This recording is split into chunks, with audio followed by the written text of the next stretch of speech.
let me sit here and enjoy this pain. She said, what are you talking about? I said, I need to go to the doctor. I realized that.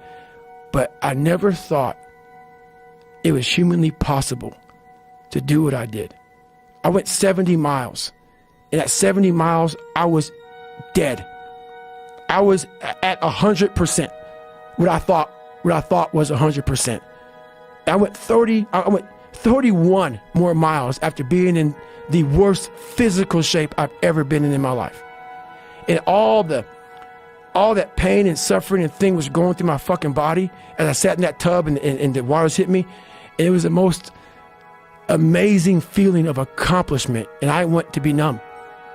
I didn't want people to give me drugs and to numb this fucking pain. I did this.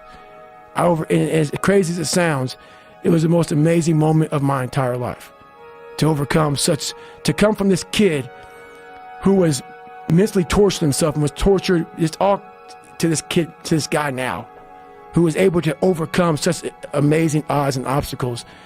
And I called Chris Cosmo up, the race director of Badwater, and he said, the idea of a 24-hour race is to run 24 hours.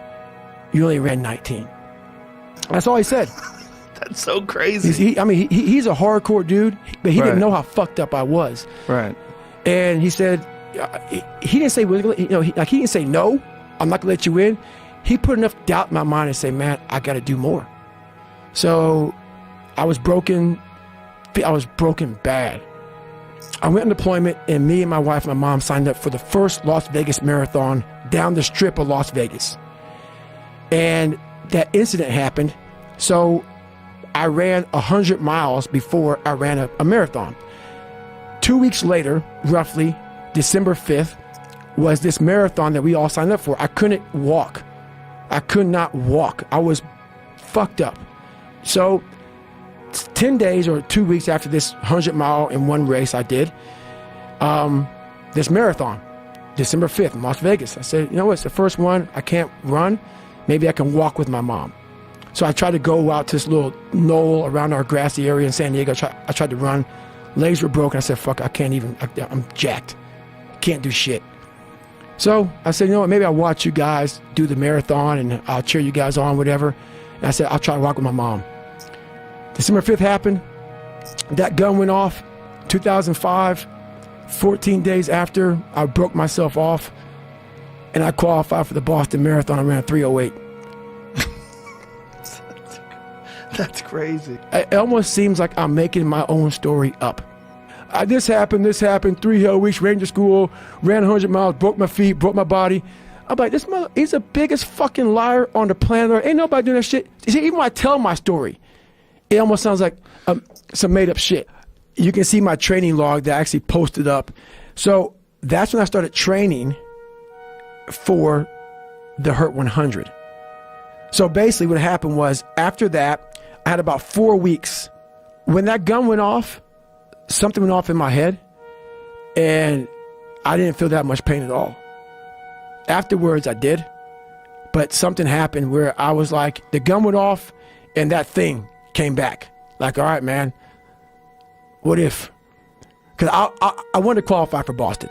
That was my goal, but I was jacked up, you know, and I didn't run as much as I should have at all over my Iraq training.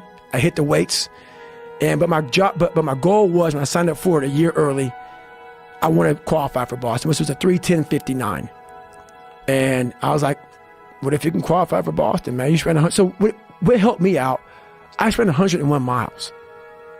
What the fuck is 26 miles to me now? So the mindset going into it was like, I ran 75 more miles than this. So I used it to my advantage. So after that happened, I ran with my feet pretty much broken. I would go to the physical therapist, and they had this compression tape. Compression tape helped because my feet were pretty bad off. And I would run 70, 80, 100-mile weeks.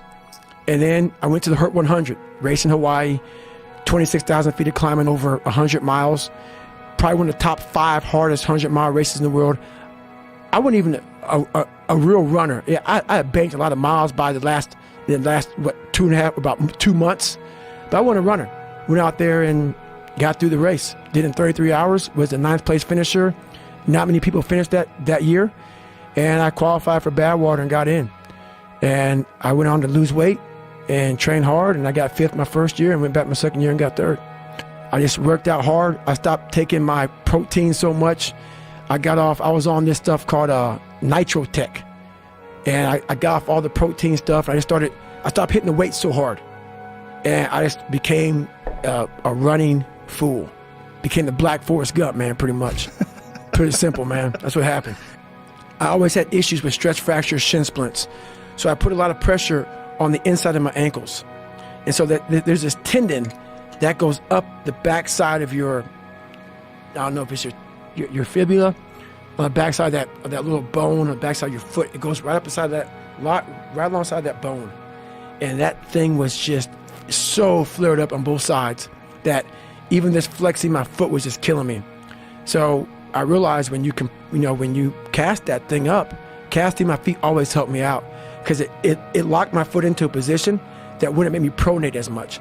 So between the casting of that, and if you watch the Badwater video of 2006, you'll see me crossing the finish line with this compression tape, literally like flying on my ankles, because I went to the race with compression tape on my ankles. And so basically, I'd have that on my ankles. I had inserts in my shoes, and also this wedge on the back heel of my left foot. So then it would keep me from pronating that heel so much. So I had all that on just to go run. And I ran my ass off and went to Badwater 2006 and with compression tape on my feet and walked a lot, but I got 3rd place. All the stretching has opened my body up to where, how it should have been. So my alignment is pretty good. It's not perfect. So now I just run in regular running shoes now. No more compression tape, no more none of that stuff. What is the most amount of miles you've ever run? At one time? Yeah. 205 in 39 hours. Wow. Yep, nonstop. David Goggins race results. You're going to see something real crazy in a second. This is good. And I got to show you proof, because why? I know my story doesn't make any sense, but just look at the dates of these races. And we're going to show it to you in a second. It's just look at the 100 miles and 50 miles back-to-back weekends, how many weekends there were between races. So if you look right here, you can't really see it. So if you look at 2007, you got to go all the way down. Keep on going, 2007. See those races there? Mm-hmm. Okay, get to right there. So 100 miler Hawaii. Oh, Jesus then you look up, Christ. 2 weeks later, 3 weeks later, another one, that's 50 miler. A 50 miler a month later. Then you're looking at, 14 days later, another 50K. 50 miler a month later. Then you look at less than a month, another 50 miler.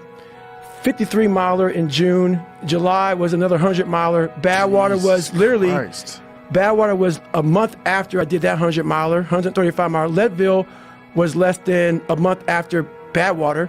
The Plain 100 was 3 weeks after Leadville. Angeles Crest was 10 days, a week after that 100 miler. The Bear 100 was 13 days after that 100 miler? Jesus Christ. And then I ran the 200, and it says 203.5, but I didn't ran 200, it's 205 miles I ran there. But what's not in there was that McNaughton race I did in 2000. So that 150 mile race, I also did in 2007 that wasn't listed.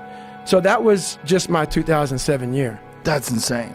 Well, I know that a lot of guys don't like me for a lot of reasons. And I realize that. I am a guy that doesn't care if you like me or not. And when you're an alpha male and you're against other alpha males, and we eat our own. Alpha males eat their own. And I love that shit. Let's fucking go, man. I want to eat. Hey, man, I'm all about that kind of mentality. But I would sometimes take it to another level. I wasn't part of a good old boy network. I didn't want to be part. I wanted to be David fucking Goggins. For too long in my life, and it got me in trouble. For too long in my life, I wanted to be accepted. Growing up, I lied. I fucking did what I could. If you fucking like UFC and I didn't, I love it. I love it, man. Let's go fucking watch it, man. Be my friend. Be my buddy. That fucking weak ass shit. I found out through this path of life, who is David Goggins? Who am I? So going through I did it alone. There was no fucking trophy on the fucking wall on the mantle. That trophy's in my fucking brain. No one helped me get there. No one paid my fucking bills. No one did shit for me. No one ran those fucking miles, lost that fucking weight. I suffered on my own and developed this man who said, it's who I am, man.